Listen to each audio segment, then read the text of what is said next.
আজকে আমি মোমোদের দোকানে চলে এসেছি বিএফসি ক্যাফেতে। পেছনে মোমোদি দাঁড়িয়ে রয়েছে। মোমোদি একটু হাই করে দাও। আমি আজকে ফার্স্ট টাইম চলে গিয়েছিলাম মোমোদিদের দোকানে। মোমোদিদের দোকানের নাম হলো বিশ্বাস ফাস্টফুড সেন্টার, শর্টকাটে বিএফসি ক্যাফে। দোকানের লোকেশন হলো বেড়াচাপা কাউকেপাড়া বাদুড়ি রাস্তার মোড়ে। দোকানটা বাইরে দিয়ে সিম্পল মনে হলো, ভেতর দিয়ে খুবই সুন্দর। চলো দোকানটা একটু তোমাদের ঘুরিয়ে দেখাই।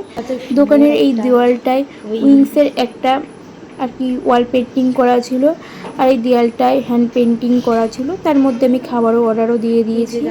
আর আমার পেছন দিকের এই দেয়ালটা, সারা দেয়ালটা ওয়াল পেন্টিং করা ছিল, আর ওপর দিকটা ফুল আর লাইট দিয়ে ডেকোরেশন করা ছিল। সব মিলিয়ে দোকানটা ভীষণই সুন্দর লাগছিল। তো আমি অর্ডার দিয়েছিলাম কেএফসি স্টাইল চিকেন লেগ আর পপকর্ন পকোড়া। তোমরা যদি এরকম খাবার খেতে চাও অবশ্যই বিএফসি ক্যাফেতে যেও। তো আমার এদিকে খাবার চলেও এসেছে, তো আমি এদিকে খাচ্ছি। তো আজকের জন্য টাটা, দেখা হচ্ছে বা একটা নেক্সট ব্লগে। ভিডিওটা ভালো লাগলে লাইক কমেন্ট শেয়ার আর সাবস্ক্রাইব করে দেবেন।